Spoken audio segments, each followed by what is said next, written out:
আল্লামা সাইদি তুমি মরণী শহীদ হয়েছ তুমি এটাই জানি, শহীদ হয়েছ তুমি এটাই জানি।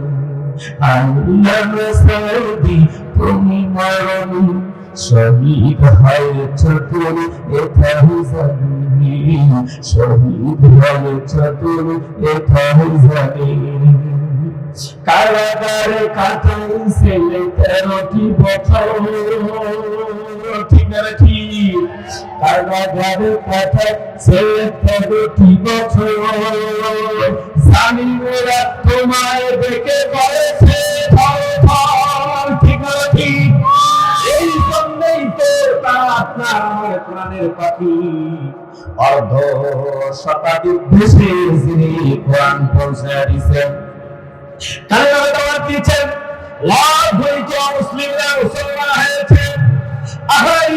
আপনার আমার প্রাণের কলিজার পাখিটাকে তারা অন্যায় ভাবে জেলখানার ভিতরে রায় দিয়া শুধু কি রায় দিছে, আপনার আমার প্রাণের পাখিটাকে তারা অনেক নির্যাতন করেছে।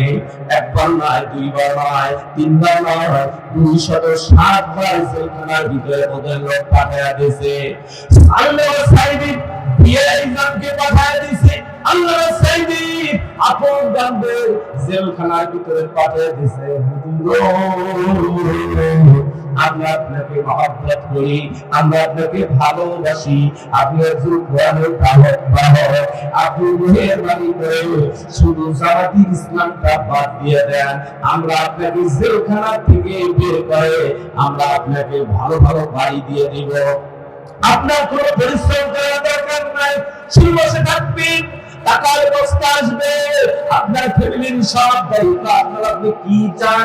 একটা বার নয়, দুইটা বার নয়, 200 উপরে 200 বারের উপরে জেলখানার ভিতরে গিয়ে তারা এরকম চেষ্টা করেছিল, কিন্তু আল্লাহর বান্দা 1 পিস পা হয়নি। যেরকম ঠিক কি না আমার ভাইরা?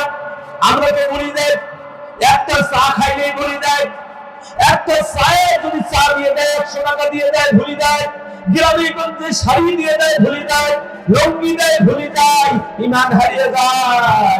ওরা বলে আমরা নাকি জান্নাতের টিকিট দেই, না না, আমরা কখনো বলি নাই যে আমরা জান্নাতের টিকিট দেই। বরাবর ঠিক কি না?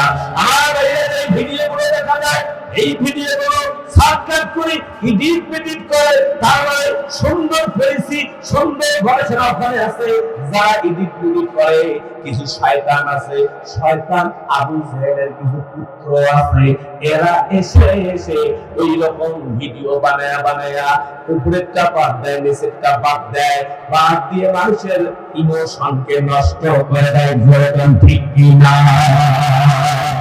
বিভিন্ন মুসলমান ঘরের কোরআন ফিরে গেল সেই হারানো ঈমান, শুনো বাংলার মুসলমান ঘরের কোরআন ফিরে গেল সেই হারানো ঈমান। ঈমান হারিয়ে গেছে, আবার ঈমান তাজা করার জন্য কোরআনের কাছে আসতে হবে। যেরকম ঠিক না ব্যাঠে আমার মুসলমান ভাইয়েরা,